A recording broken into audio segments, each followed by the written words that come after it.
This is a Film Stories original podcast. Hello, everybody. Sorry. Hello, everybody, and welcome to Writers on Film. My name is John Bleasdale, and today I'm going to be talking to film critic Neil Young. And we're talking from the Tromsø International Film Festival, 200 miles above the Arctic Circle. Hi, Neil. Hi, John. Nice to see you today. Up here in the frozen north. Not so frozen today. Yeah, I mean, global warming has somewhat spoiled the frozen party. Yeah, now it's more of a slush fest. Absolutely. As they used to call about Sundance, what they call it, slush dance. And I think there's definitely an aspect of that, you know. But apparently the week before the festival, it was freezing cold and blanketed in beautiful white snow, and now it's not. So you have to just enjoy the cinema and enjoy the films instead. Yeah, the ship that went across from Ireland to New York didn't hit an iceberg. I'm sure that's no consolation to the ones. No, I mean, thankfully the guests do no longer have to come on transatlantic steamers. But this is a good thing. But no, if you make your way here, I mean, it is in the middle of, it's, as you say, it's miles above the Arctic Circle. And normally to get here you need at least 2 or sometimes 3 flights. And so it's definitely a bit of a trek, but those who come generally want to be back, and it's my 10th time at the festival, so I've done pretty well for return visits. What was the first year you came? The first year I came was 2004, when I was a member of the FIPRESSI jury, which is the International Film Critics Union body. And at many festivals they have a small jury, normally 3 people, and this is in parallel to the official juries. And you watch a selection of films which is made by the festival, and then they give a FIPRESSI prize. So that was my first excuse for visiting Tromsø. And then I was actually on that same jury 2 years ago here, and we gave our prize to Pacifiction by Albert Serra. Okay, so I'm not going to ask you what you're going to give a prize to this year, because that would be... Well, I'm not on the jury this year, so... Thankfully. No, once every 19 years. I think that's a good average. Oh, right. I had this feeling for some reason that you were on more juries than that. For FIPRESSI juries in Tromsø, I've done it twice, 2004 and 2023. But other festivals, yes, obviously I was on a jury in Belgrade in December, so it's, through the year I'll normally do, 2, 3, maybe 4 juries, and, but at Tromsø, I just have the 2 so far. So the next one will be, after another 19 years, will be 2042. 2042. So we'll see. By that point, the place will be some sort of tropical paradise with beaches and things like that. And I'll just be entering my 30s. It's going to be wonderful. Yeah, well, we'll see each other then. So, what have you seen so far that you've enjoyed? Well, I'm here mainly to work, so I'm mainly actually watching films, doing introductions and Q&As, and then I'm going to be moderating the emceeing the closing ceremony. So I don't have a lot of chance to explore the program, I'm afraid to say. I saw a pretty good Icelandic film this morning called Natatorium, a kind of dark psychological thriller. Which I didn't really know much about. So sometimes it's nice when you get your list of Q&A films, and it's films you would not normally select to see. So it's nice to be thrown in at the deep end. I did take the chance to see Nickel Boys by Rommel Ross, which was a film that you selected, but maybe you can explain the background behind that, because it was part of a special selection. Yeah, that was a critic's pick, which I was delighted to be asked to do. They asked me it's quite late on in the process. I think it was December, and there was a real difficulty as to whether we would get it or not, because obviously you have to talk to the studio and they have to decide whether it fits in with their plans to have it shown at the festival. And we did have, I gave them a list of 3 or 4 films that I thought I would fit the festival and would be great to introduce to an audience. Just today I came back from introducing it just before this interview, and it was pretty full. It was in the largest cinema, I think, in the festival, Focus One. Is that the largest, or is Culture House? I think the Culture House is bigger, but right. but number one is a big room. Yeah, it's a great, lovely big screen. Which for a film like that, maybe not a good idea to sit at the front. since the whole thing is done with first-person subjective camera. And so, I think the back row is a good advice for nickel boys. Yeah, I know a lot of people feel a little bit sort of disoriented by that film because of what you say, because of that subjective camera. Did you prepare the audience and you say, you're not going to see the usual Hollywood-style camera work here? Exactly, and it is disconcerting, and it is fixing you in a position, and whereas you are given a perspective usually which is godlike, which is omniscient, doesn't need to worry about where walls are or ceilings, and the Stanley Kubrick shot of The Shining seems to be reproduced in every other film now that drones are cheap.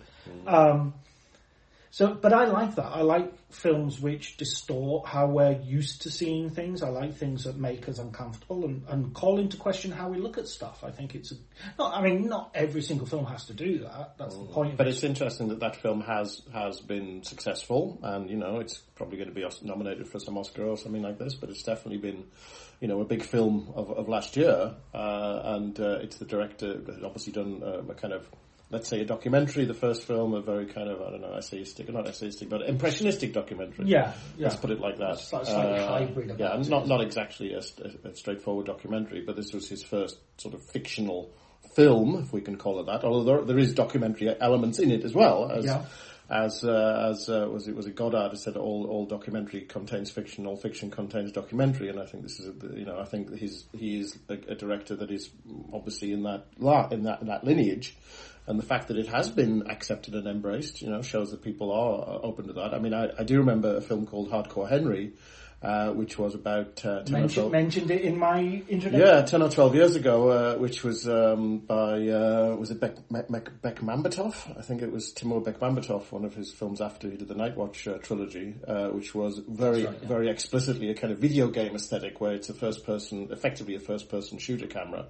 And you are continually looking through the eyes of Hardcore Henry. But, I very much enjoyed Hardcore Henry. I think it's a very good film.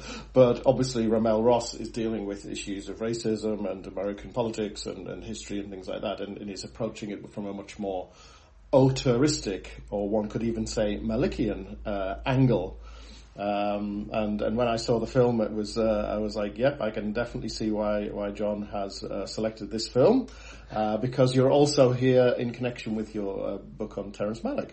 Yeah, absolutely. Tomorrow we're doing a sort of conversation on the book, which is going to be, I'm really looking forward to. I'm really looking forward to hearing, perhaps if we have an opportunity to hear from the audience as well, what people are thinking. And of course, many of them will. I mean, there's no Malick film showing in the festival. Well, none by Terrence Malick, but again, one could argue that Ramel Ross, now that Terrence Malick is approaching the latter part of his career, maybe the second half. Actually. Yeah, maybe somebody is the fingers are reaching towards the baton to be taken from that, and it's kind of interesting that in a way that Malick is such a huge figure in American cinema and in world cinema. But really, in terms of influence, in terms of people who you can say make Malickian films, maybe because his aesthetic is so distinctive and he's been doing it for so long and so brilliantly, to even approach that, a lot of directors would be very nervous of. There was a period about 5 years ago where there were a raft of, David Gordon Green made a couple of films.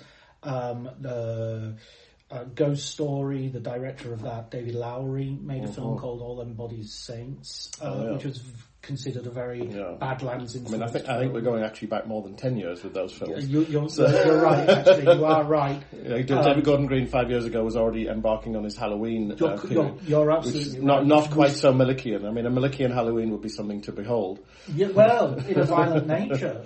Oh, well, which I haven't seen. But yeah, as I say, in terms of who will carry that standard forward. I mean, Ramel Ross is his own person, and he is doing things in his own way. But I think the debt to Malick, certainly, obviously, something like Tree of Life, the opening of the film of Dickel Boys is very, I think, overtly and unapologetically homaging, shall we say. I mean, what's the phrase? Talent borrows, genius steals.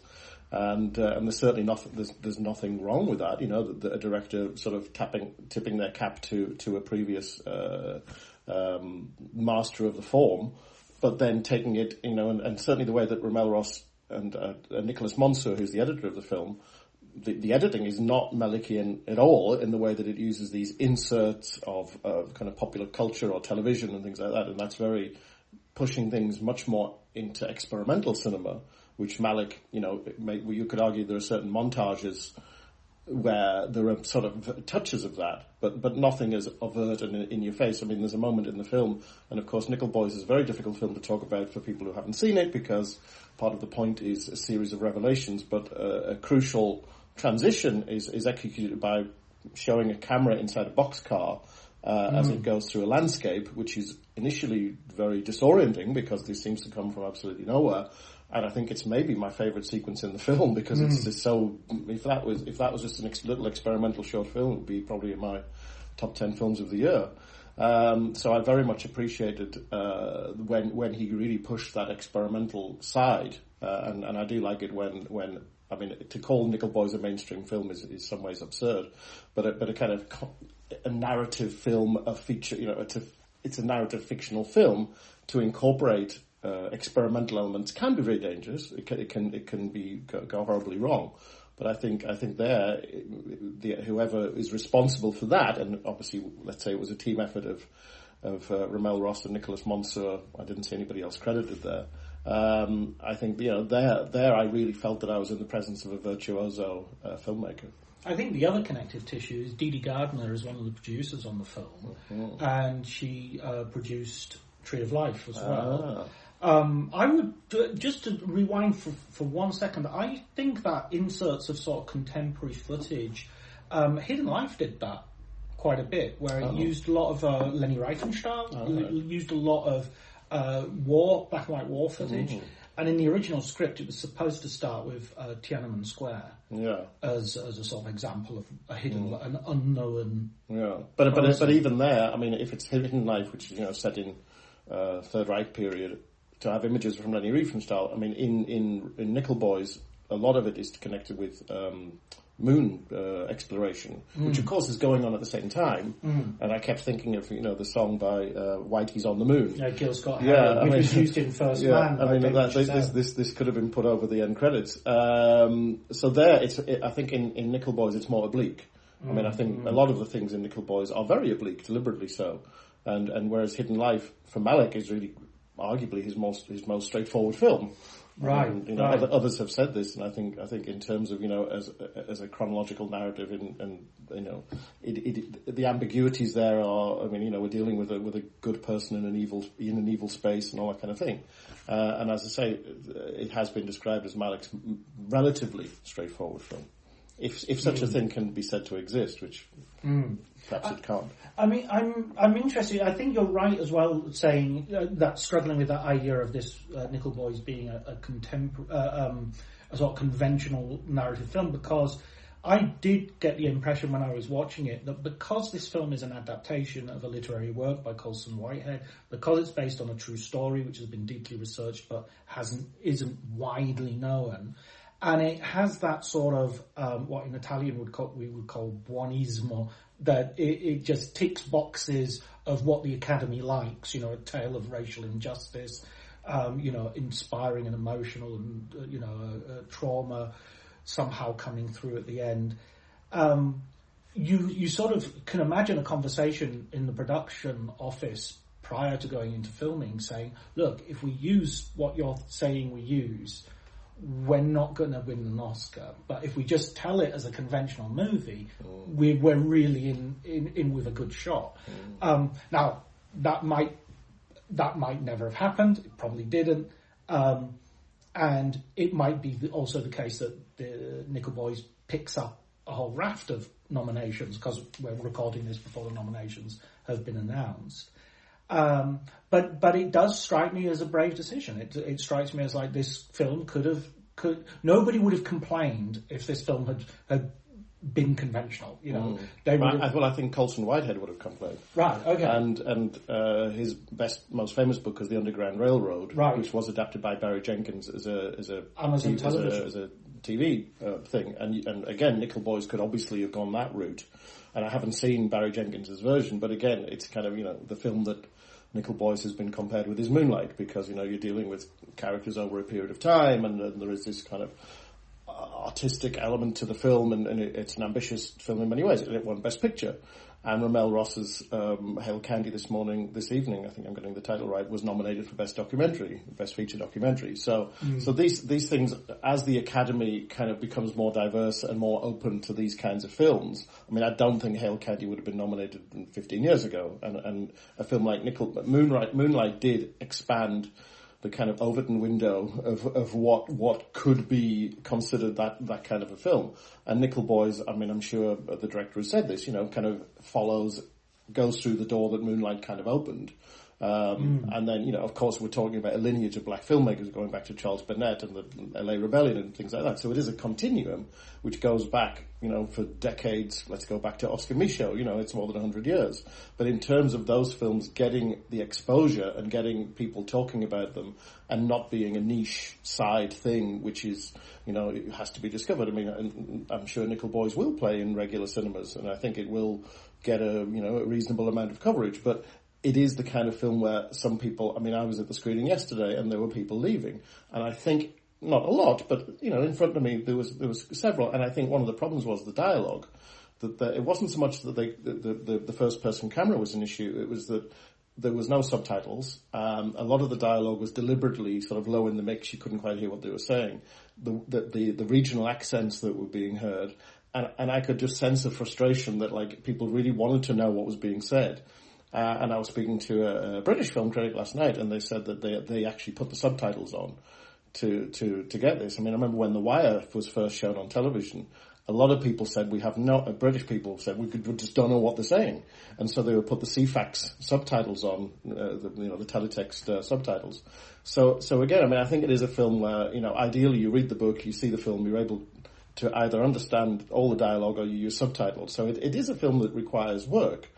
But as always, as we say as critics, all of your efforts will be rewarded, and the more you work, the more you will be engaged with the film. And it's not a film that you can be passive about. I mean, it does require engagement and attention and as I say, a bit of work, which is for some audience, they don't want to work when they go to the cinema. That's the last thing they want to do. And I think maybe we should sort of promote the idea of not understanding everything, and promote that if you're confused, that might well be the artist's intention, and you should kind of relax into that confusion. All will be revealed. I mean, ambiguity is if art doesn't have ambiguity, is it art? And I remember when The Tree of Life was released in Sunderland, which is where I'm from, in the northeast of England, which is working class industrial town, and it was in the multiplex cinema. Sean Penn, Brad Pitt in The Tree of Life. Come and see it. And then after a few days, a notice appeared on the top of the box office thing saying refunds will only be given in the first half hour, because people went along to see The Tree of Life, and of course it takes, 45 minutes before we get a human, or, it's a montage of dinosaurs, and think people were coming out saying, where's Brad Pitt, where's Sean Penn? So, and that was 15 years ago. I suspect, I don't know if Nickel Boys would be a huge hit in Sunderland. But you never know. Let's give it a go. I mean, I was amazed, kind of surprised to see that Queer was on in my local multiplex in Sunderland. I mean, the Daniel Craig effect, shall we say. But I thought I'd have to go to Newcastle to the art cinema to watch that, and there it was in the Omniplex in Sunderland. So Luca Guadagnino. Yeah, Challengers obviously was a widely liked film among younger people. I mean, Queer. I mean, I think the target audience for that was not the. I think there's not a huge overlap between Zendaya and Daniel Craig admirers. Maybe there is. But I was kind of heartened by the fact that it was, at least they give it a go. And I went to see it in Sunderland, and there was about 20, 30 people in the afternoon. So I was like, well, there we are. Well, some people there, yeah. There is positive good, any good news about cinema, anything about people going to the cinema, anything that gets people into the cinema, I don't mind what it is. Wicked, I think, it's not a film that I would go and see, but it's getting people into the cinema, and it's keeping the cinemas going, and when they go in there, they might be intrigued to go. I mean, Nosferatu. Who would have thought Nosferatu in 2024 or 2025 would be one of the biggest box office hits in the post-Christmas period? I'm not personally a big fan of the film, but I'm very, very happy that people are going to see that and are experiencing Eggers, which, he's an interesting filmmaker, but he's obviously not at the level of like Ramel Ross in terms of his ambition and even his execution, I would say. I mean, they're both arguably kind of humorless filmmakers, but that's about the only thing that I'll put together with them. I think Willem Dafoe's pipe can't help but raise a chuckle. Well, in the Lighthouse, I think shows that Eggers, I think he has a comic gift, which I think he's not happy about having. And it's a bit like Brad Pitt. It took Brad Pitt a long time to realise that he was actually had a brilliant comic talent. Yeah, and it took the Coen brothers to get him to appreciate that. I was going to say I rewatched Burn After Reading recently, and that's always seemed to me sort of like a second tier Coen brothers movie. And rewatching it, it was like, no, this is absolutely top tier. There's and a film about Washington DC politics. I mean, I think it was very shortly after 9/11. Yeah, and very much looking forward to what came later. And no, it's a film I've always enjoyed. And I think I'm right in saying they were writing it when they were shooting No Country for Old Men, which was obviously a very heavy, I mean, if not entirely a humorless film, but, a much heavier enterprise. And Burn After Reading was them kind of blowing off gas and blowing off steam and having fun writing this kind of, screwball Preston Sturges thing. I mean, if the two films, I'd much rather watch Burn After Reading than No Country for Old Men. I mean, but that was the one that got them the Oscar. That was the one that was huge box office. It's weird. That's such a weird film, No Country No Country for Old Men, because that film kind of, to me, is almost not a Coen Brothers film. I mean, the script is practically identical to the novel. The way it's shot feels to me very reserved for them and very beautiful, but you can imagine them just really giving Roger Deakins his head and, you can shoot this for us, Roger. We know you can make this look as beautiful as possible. And it just feels like it doesn't feel like a Coen Brothers film. To even the humour is more Cormac McCarthy and Tommy Lee Jones than it is a natural. I mean, I know they've done that Southern Gothic before with Blood Simple, that sort of Southern noirish, and The Lady Killers is very explicitly a Southern film. Yeah, that's my least favourite. Do I need to rewatch that? Is that I think you do. I think you do. I think it's one of my favourites. Just for the listeners, me and Neil, we argue constantly and consistently about films, and we don't have the same taste, I don't think. No, it's a bit of a solar eclipse if we both agree on the same film. So that's always, it's about the broken clock. It has to happen occasionally, but it doesn't happen very often. Yeah, once or twice. But no, I mean, The Lady Killers, I know I'm in a minority on that one. I saw it at a press screening, I don't know, whenever it came out, 20 years ago. And people were laughing their heads off all the way through this film, and I was one of them. And we were almost literally rolling in the aisles. And then I read the reviews of those critics, and they were like, how dare the Coen brothers touch this British classic film. And, that's not my problem with it. My problem has nothing to do with the source material, or, I'm not even that, I mean, I've seen The Lady Killers, of course, but it's not like it's some sort of treasured, untouchable classic for me. I mean, it's a very good evening comedy, but no, that wasn't the problem. The problem was the film wasn't funny, didn't work. I mean, if you didn't laugh at it, then it didn't work for you. Yeah. But as I say, maybe it helped that I was in a room with 200 critics who were laughing themselves senseless. Right. And as I say, if a comedy makes me laugh as much as The Lady Killers does, whether it's a fact that I'm surrounded by people and laughter is infectious, I don't know what it is. But I came out of that cinema on a cloud of happiness, and my review reflected that. And I was sort of stunned when I read the other reviews, and the laughter seemed to have evaporated in their throats. That's exactly how I felt when I left the cinema after Austin Powers' The Spy Who Shagged Me, which I thought was hilarious in the cinema, and then afterwards everyone was slagging it off. Well, I mean, this is one of the things why critics should always immediately rush off to a dark room and just write their review. Without talking to anybody. But as I say, if you've been surrounded by people who've either been laughing with a film or laughing at a film, I mean, the film that I remember being laughed at was one of my very rare visits to Cannes Film Festival, and it was the first ever screening of Only God Forgives of Nicholas Winding Refn, which is... Oh, that was the first thing in the morning. Yeah, not a film that invites, that has a huge amount of humour in it, and the giggles of certain critics within minutes of the film starting basically rendered it very hard to take that film seriously. And, I've got to say I shared their derision for that film. I thought it was a bit unprofessional of them to be giggling quite so much at the first press screening in Cannes, but there we are. I was a new kid on the Cannes block in those days. But no, as I say, and also the thing that the original script of The Lady Killers, the guy who wrote the script was from the Deep South. He was from somewhere, I think, well, not the Deep South, but certainly at least St. Louis. I mean, somewhere in the south of America.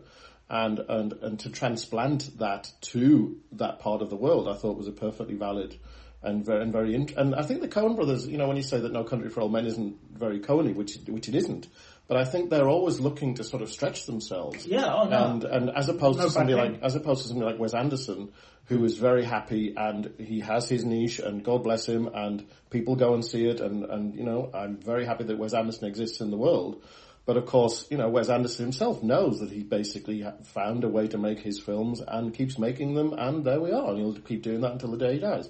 And the Coen brothers, a bit like, I would say probably like Steven Soderbergh, and of course they both edit and shoot their own films under pseudonyms. And, you know, Soderbergh loves the fact that people say he doesn't have a consistent style and what is a Steven Soderbergh film. So I think the Coen brothers, because they get associated with a certain kind of humour, they were very keen to bust out of that, and getting hold of Cormac McCarthy's novel. I mean, what a collision of sensibilities that is. And as I say, you know, personally, it's not one of my favourite Coen Brothers films or even Cormac McCarthy films, but it won Best Picture at the Oscars, and it was their biggest box office success. And Anton Chigurh has entered the pantheon alongside Hannibal Lecter.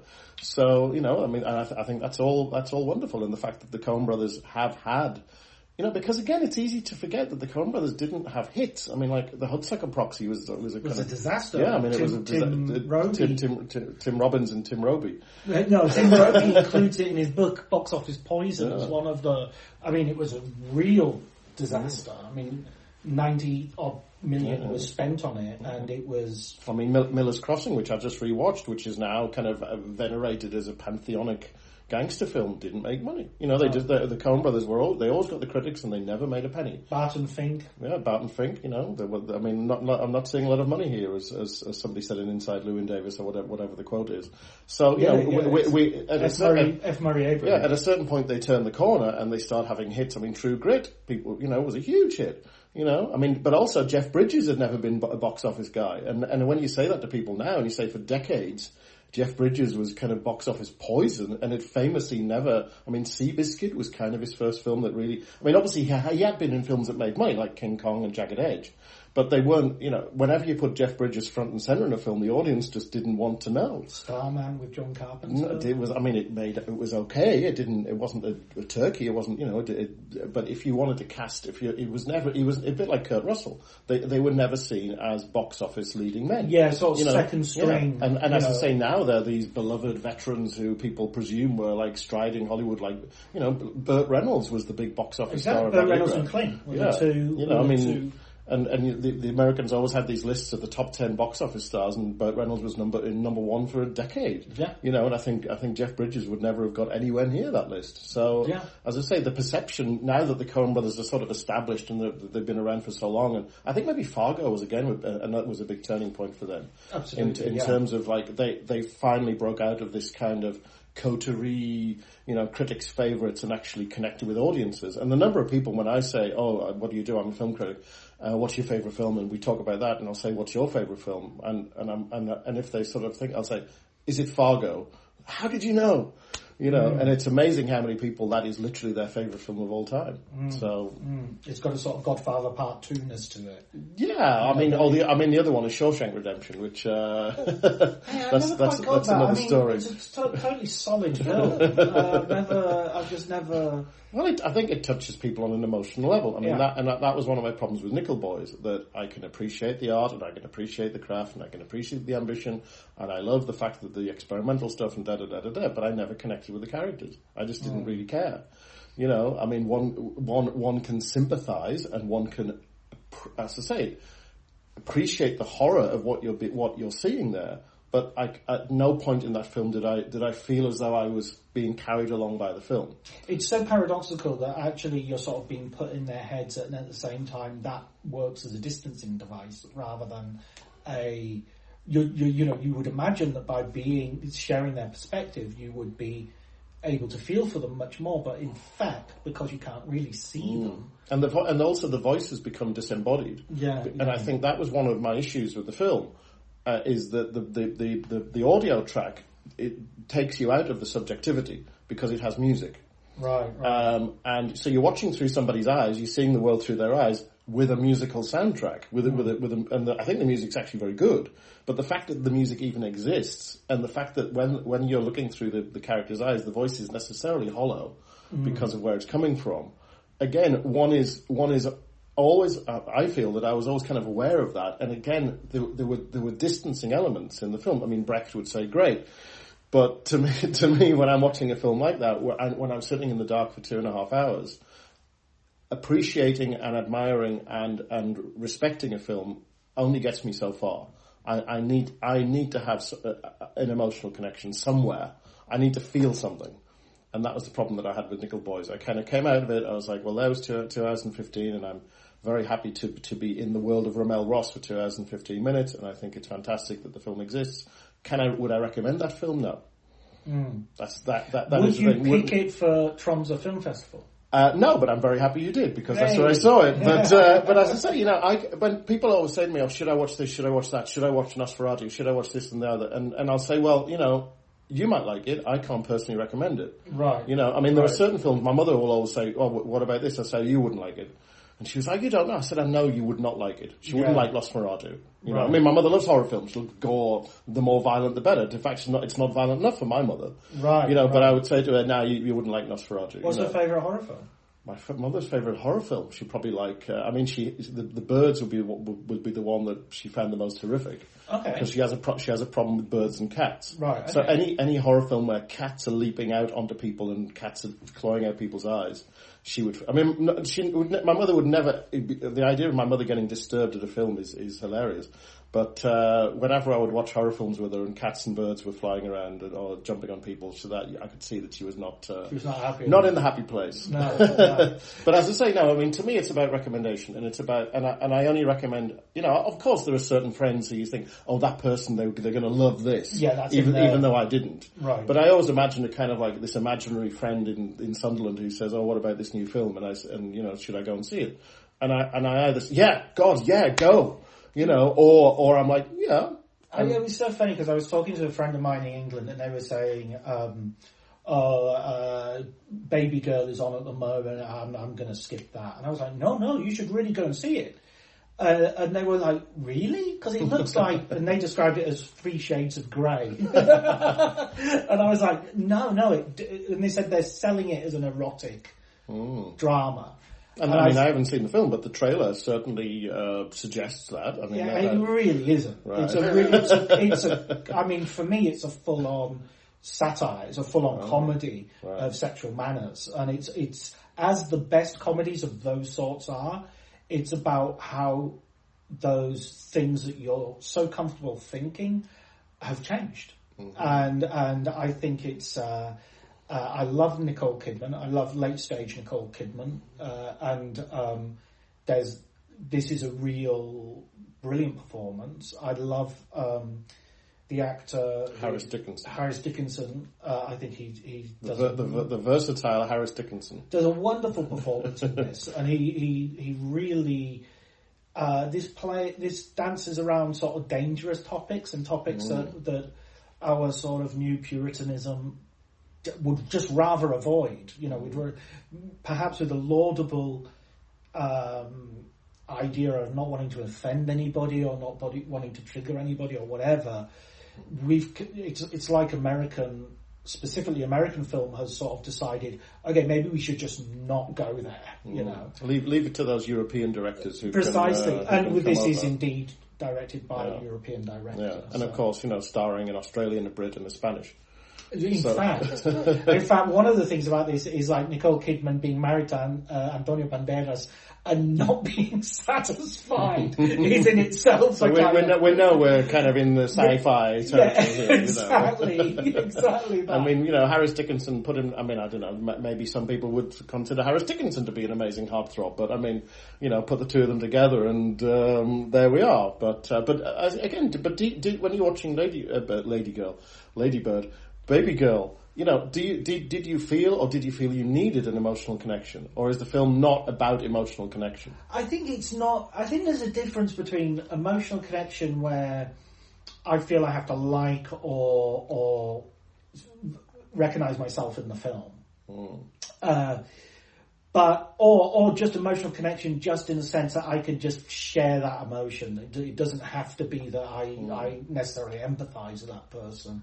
Or so I saw a film today, which is a really good test case for this emotional connection point that you're bringing up, which is Hard Truths by Mike Leigh. You saw it just today? Just today. Oh. Okay. So I think it's been around since what? Was it shown at London? Oh, well, it debuted in Cannes, didn't it? Oh, sorry, no, it was Venice. Oh, no, it wasn't. It got turned down by both of those festivals. Yeah.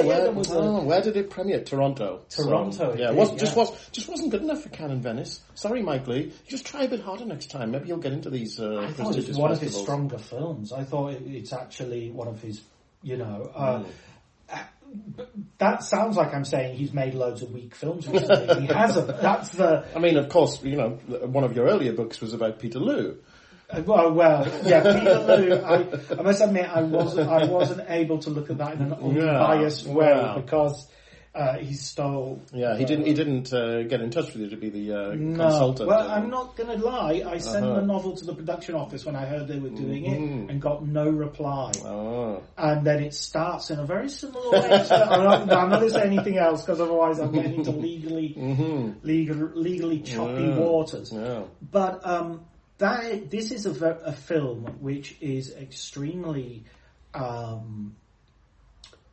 demanding of your patience when it comes to the lead character, the protagonist, who is this woman called Pansy, wonderfully performed by Marianne Jean-Baptiste. Yes, I was going to say that. I don't know why you jumped in there. Who, of course, was played in Secrets and Lies as well, so it's sort of them coming back together. One of the amazing things this film does actually is it has a portrait of the black community, which is rich and nuanced, and they're sort of middle class. Her sister is a hairdresser, her husband is a plumber, so you don't have any of those cliches of they live in suburbia. And yet they maintain sort of their own legacy, their own culture. That is really, really well. And just knowing how Mike Leigh sort of approaches the film with a very actor-centric creative process, it feels very genuine. It doesn't feel like, what does this white guy know about just the way they're using... the whole milieu is I think very... I mean, there is a sense of a community. And I was talking about to somebody like last night, that the film does have these sort of digressions into the supporting characters, let's call them. The nieces, that we see scenes with them, and then we see scenes with the son, and this kind of novelistic way, that you sense that there is a world beyond here. And obviously you have this gigantic kind of black hole is the wrong way of saying it, but like a center of gravity in the film, which is Pansy, which kind of dominates everybody because she has severe mental issues. She's having problems with her life, which affects everybody around her. But of course, by putting it in the context of a very believable social milieu, and those characters and those performances are, and I don't use the word pejoratively, smaller. The performance by Jean-Baptiste is huge. I mean, it's like something from, Hedda Gabler. I mean, it's like one of the Woman great... under an influence. So it's, you get these great roles in cinema and theatre sometimes, but, the crucial thing is you can't just have this one person as a storm. It's how does the storm affect those around her? And Michelle Austen, who plays the sister, and, all very well cast, very well observed. And so, everybody is talking about Marianne Jean-Baptiste with reason, but that's not what Mike Leigh's about. I mean, he's always done this. If you go back to Abigail's Party, you have Beverly played by the great Alison Steadman, and Naked Johnny played by David Thewlis. Even in an ensemble, there is normally one sort of big figure that everything is going around. I mean, Happy Go Lucky was an interesting one where you had this very positive character in the middle of the film who was radiating happiness and warmth. Almost like a critique of the critics. Exactly. Okay, and so Mike Leigh was showing, I can do this. And, I always remember that the title of the film in France was Be Happy. So, Be Unhappy would be the title for Hard Truths. It's actually, in France, it's called Two Sisters, Deux Sœurs, which is like, come and see this. I don't know what they think it's going to do at the box office, but my favourite scene in the film is the scene with the dentist. And I think the actress who plays the dentist is really terrific. Talk about supporting performances. She's in the film for about 2 minutes. There's a scene in the supermarket as well, which has like 3 actresses who are just people in a supermarket, and they're amazing. Sorry, go on. But what I loved about it was it's this very British thing where if you actually read what the dentist is saying, it just sounds like she's having a normal civil conversation. But the way that she says it is so loaded with kind of like, I'm being polite to you, but in fact I'm being, I'm standing up to you. Yeah. And the dentist is really one of the very few people who does stand up to her. And the way that it's done, it is, I think it's hilariously funny. And it's also brilliant about British social interactions, because I don't think, I live in Austria and I just don't think people, that's not the way that, it's something so British about it. And Mike Leigh, of course, is brilliant at those British things. The fact that they can get picked up on around the world is fantastic. But I think, it's a bit like watching a Joanna Hogg film. When you see Joanna Hogg and Mike Leigh, they are able to capture those tiny little nuances, which if you start to explain them, and to explain why it's funny, and to explain what they're actually saying beneath this veneer. Pansy is, of course, not polite at all, but the dentist is retaining this kind of desperate veneer of politeness within which she's kind of furious with this patient from hell. And that was the scene where I really felt it took off. The rest of it, I never quite felt that. I was always kind of aware of what the film was doing, and again, I can appreciate the film. It wasn't one of my favourites of last year, and I preferred Peterloo, and I much preferred Mr. Turner. So of Mr. Turner is perhaps one of his, but I almost want to separate Mike Leigh's work into his sort of contemporary and his period pieces. Oh yeah, you have to put this alongside All or Nothing, and films like that, and Another Year, and those kind of contemporary. Another Year, which is also a sort of happy-go-lucky film, because it's also very, very positive and very, Mike Leigh I think gets painted with a brush which is all too blue. He can do the whole emotional spectrum. I think Mike Leigh's one of those people who does read his own reviews, right? And he is. I think he's very aware of his position. And again, people now, Mike Leigh is this kind of global national treasure who everybody reveres.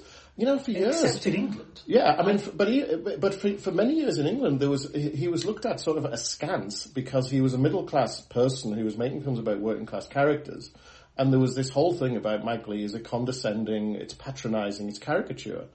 And a lot of people for many, many years, I think it was Secrets and Lies, when Secrets and Lies won the Palme d'Or and got nominated for the Oscar with Brenda Blethyn and Marianne Jean-Baptiste, at that point he kind of crossed over to this sort of Alan Bennett level of being generally... of course there are always going to be a few people who don't dig him. He was sort of lumped with Ken Loach as well, and I always thought he was... I love Ken Loach, but they're doing very different things. Yeah, they emerged around the sort of same time. They both have names of 5 letters beginning with L and ending in H with one syllable first names who make films about kind of the northern or working class or this kind of thing. So, but it's the laziest thing. It's like now we do the same with Andrea Arnold and Lynn Ramsey. Yeah, that absolutely. When you say one, the other one is joined to them, and you watch them, and they're like chalk and cheese. So, and again, Mike Leigh and Ken Loach have been around for long enough to be able to look at that and they just have to laugh about it because in a way.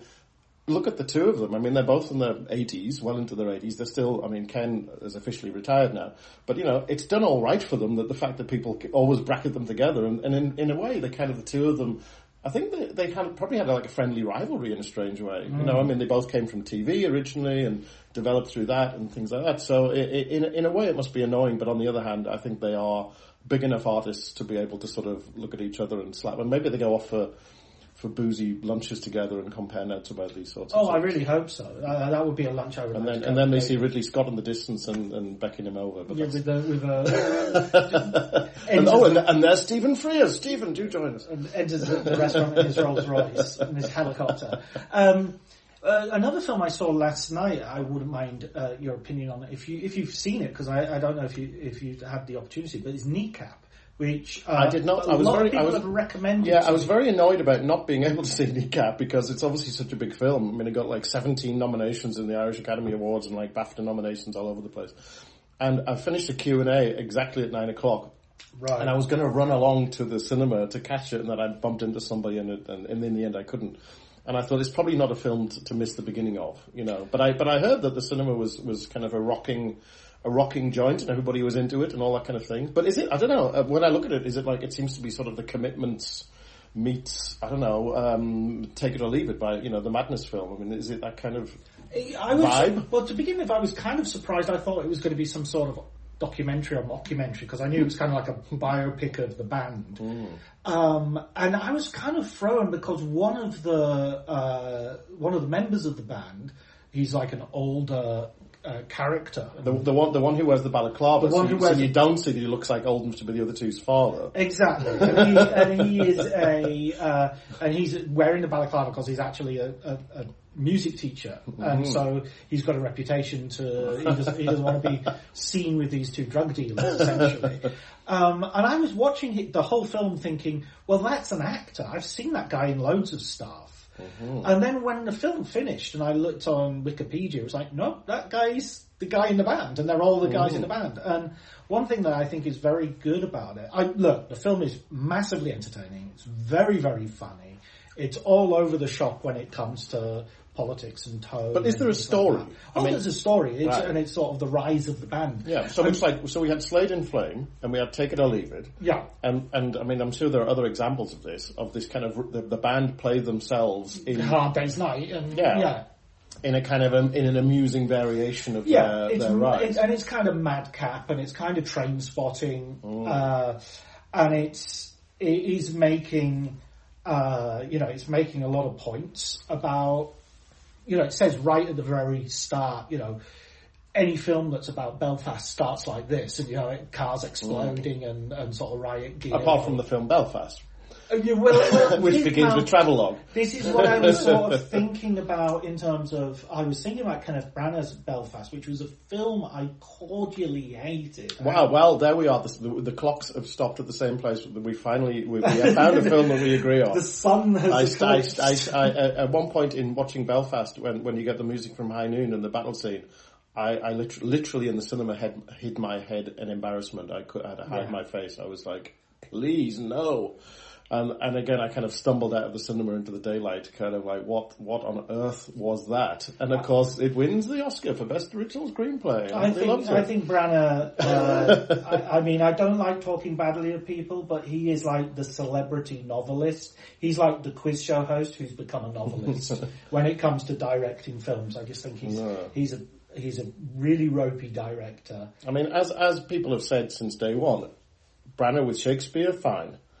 Branagh without Shakespeare, we have a problem. Yeah. It's a little bit like Colin Farrell with an American accent. And as he's always said, everything that he's been doing, Death on the Nile and all that kind of thing, he's trying to build a war chest to make King Lear. So all of this stuff, and what did he do? He did a Jack Ryan film. He did Sleeping Beauty. He's doing... I mean, what on earth is this King Lear going to be? It's going to be like Avatar multiplied by... I just don't think that's how films work, unless it wants to do a Megalopolis. I don't think... I think you're usually about... cinemas won't show films unless they think that it's good, people are going to come and see it. It's not... You can't just, build it and they will come. But maybe that's the point. Maybe he gets so much money in his bank that it doesn't matter. It becomes a megalopolis, and if people go and see it, then fine. And if they don't, then but how much distribution is he going to get if they could be using that screen to show something which will be full rather than. Who's to say what's around the corner? If Christopher Nolan's The Odyssey is 5 hours long. And it becomes the biggest box office hit of all time, And then that shifts the window again, and through that could come the sine qua non of Shakespeare adaptations, courtesy of Kenneth Branagh. But as I say, I honestly don't even think his Shakespeare is that good. We're having to put up with a lot of paydays, and he's Tenet and all these kind of things, and Belfast, which was done in a break. There was it was in COVID, wasn't it? Yeah, they were doing some other film, and then they just had some months to spare, so they went off to a hangar in the home counties and shot Belfast. But yeah, apparently there is a long-term game plan from Kenneth Branagh. But how did we get on to Kenneth Branagh? Because he Belfast, the kneecap. Because strangely, there are moments, although it's got this sort of like rough around the edges. It has the lyrics because it's Irish rap, Gaelic language. So instead of just having subtitles, the sort of lyrics are sort of get scrawled and written on the screen in various points, and it's very MTV in that sense. There is, despite drug use and sex, drugs, and rock and roll and all the rest of it, but there's also is this kind of Belfasty sentimentality about whatever you do, don't anger a mother from West Belfast, but they're a force to be reckoned with. And are we going towards Mrs. Brown's Boys territory? Well, yeah. I mean, there was a bit where I was sort of thinking this has kind of got this sticky sweet core to it, which isn't necessarily a criticism. It's just it's not as raw as. But having listened to Kneecap's music, because it's obviously been a buzz thing and people are going on about it, I was like, that's their music. This is what they do. This is like this edgy band, and I'm like, this is like fairly limp rap, I would say. I mean, from not that I'm Mr. Expert on rap, but when I heard that, I was like, no wonder they're getting sort of mainstream attention, because it's really not. It's mainstream. I mean, the fact that they're rapping in Gaelic, fantastic, but and apparently live they blow the roof off of the venue, and it's all marvelous. But again, the music itself. I mean, okay, Slade in Flame and Madness and all that kind of thing. Is the music? Does the music justify this treatment, or is it the cultural phenomenon of Kneecap is what is being celebrated? This is the thing that when I first heard about this, Kneecap was shown, I think, at Sundance, and so I heard from it. I heard about it from Wendy I, and maybe it was showing as well at Cannes as one of those. How they often show in a sidebar something that's done well, and she was like, "This is a lot of fun. Go and see it if you have the opportunity." And I didn't, but then. Various people who had been watching it through the years, as the year progressed, and I heard this increasing buzz of how good this film is, how funny it is, and everything. And somebody about a month ago said, "By the way, has anybody actually listened to the music independently of watching the film?" And so I think the music was very much a Northern Irish, definitely regionally specific. I mean, they wouldn't be the first band in the world where you need to see them live. Yeah. In order to get it. Yeah. And what they put on record is whatever it is. And frankly, it's rap. So if it's rap and it's in Gaelic, you're not going to sit down with the lyrics, the translation, and get it. So if you're not a Gaelic speaker, and there's a point in the film where someone says there are more people speaking Polish in Belfast than Gaelic, it's got a fairly small catchment area. I mean, the rapper that I've discovered recently is Jack Zebra, who's from Chengdu, and he raps in this kind of mumbled drone, talking about mumbling in Nickel Boys, and that's part of the point, is that it's just an indecipherable. He's rapping in Mandarin, Chinese, but even for Chinese people, they can't really hear what he's saying. And to everybody else, it's just a kind of vibe, and there is some kind of vocal, and in theory you can decipher it and all that kind of thing. And it runs for all of his songs run for about 2 minutes. And I saw somebody doing a reaction video to one, and they said, this is what old people think all rap is like. Right. There's just this kind of like mumbled drone. But I think Jack Zebra is kind of like a phenomenon. I mean, I think he's genuinely brilliant. I think he's one of the best young musicians that I've encountered for years, and so maybe Jack Zebra will do the rise of Jack Zebra. Maybe Rich Pepiot, who is, I think, the British director who's done, I think he's British, isn't he? He's done, I mean, of course, Kneecap are also British because they're from Northern Ireland, but let's not get into that one. They're from the north of Ireland. Right. I will not be going into that. My mum is from the north of Ireland as well. So, right, yes. But let's say Mr. Pepiot is an English director. Okay. And leave it at that. So, but as was Alan Parker, and remember when The Commitments was this giant thing. Which was set in Dublin. Which is set in Dublin, and the huge, success that the band then had touring after that and beforehand. I mean, of course, the band was created for the film. Yeah, and the band it was kind of funny because it reminded me more, we were mentioning music films earlier. I think the thing with something like The Commitments was much more like the Blues Brothers band, where it doesn't pre-exist the film. The Blues Brothers was a sketch, and then they put together a band of famous musicians in order to make the movie, and then that continued on for a few concerts. And then there were two different bands of The Commitments that toured, because there was Andrew Scott, the main singer. Yeah. And then there was a musical differences, and then you had two separate touring bands. Real Commitments and the True Commitments. For many, many years. So, there's several versions of the Four Seasons. But when was the last time you saw or heard of anybody watching The Commitments? I mean, it was like, a big film at the time, and, it's got into a bit of a cultural... Alan Parker has had a career that I think was hugely important in the 80s and 90s, and yet kind of I think somewhat unfairly. I think... as somebody once said about somebody else, he fell out of fashion with a bang. He was really. I mean, Angel Heart is one of my favourite films. I just think it's an amazing noir. Well, Angel Heart was actually one of the films that kind of made me who I am. I was 16 when it came out, and it was on at the Tyneside Cinema. Never played in Sunderland. It only played at the Art Cinema in Newcastle, so I had to go through there to see it. And it was on for about 6 weeks, and I went to see it at least 4 or 5 times. Right.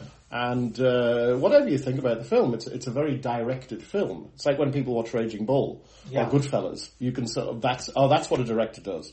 Okay.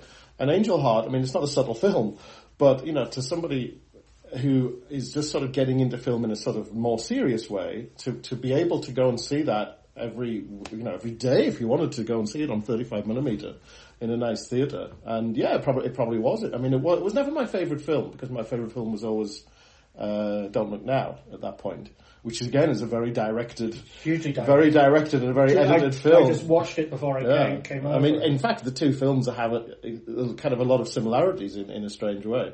So I can see what I was certainly drawn to. But yeah, I mean, but now, of course, if you say one of my favourite films of that era is an Alan Parker film, I mean, Mississippi Burning, again, will be a fascinating film, the discourse, as we would now say, around that film, and especially if you talk to black filmmakers and black audiences and black people, and how that film is now seen, as opposed to at the time where it was like, Alan Parker is tackling racism, and we got this great film and it's really putting the thing, and like now it's kind of seen as a bizarre curio. Yeah, why would you have the FBI as the people who rescued the civil rights? The heroic FBI. Or even a film like Midnight Express, which again, Alan Parker directed Fame, Birdie. I mean, but now, if you meant he's of that exact generation that we talked about, which is Loach, Lee, Frears, Ridley Scott. They're all exactly the same generation. Yeah. And I think Parker, because he was Adrian Lyne, I would add. Adrian Lyne, but Parker, being a bit like Tony Scott, desperate to get to the US,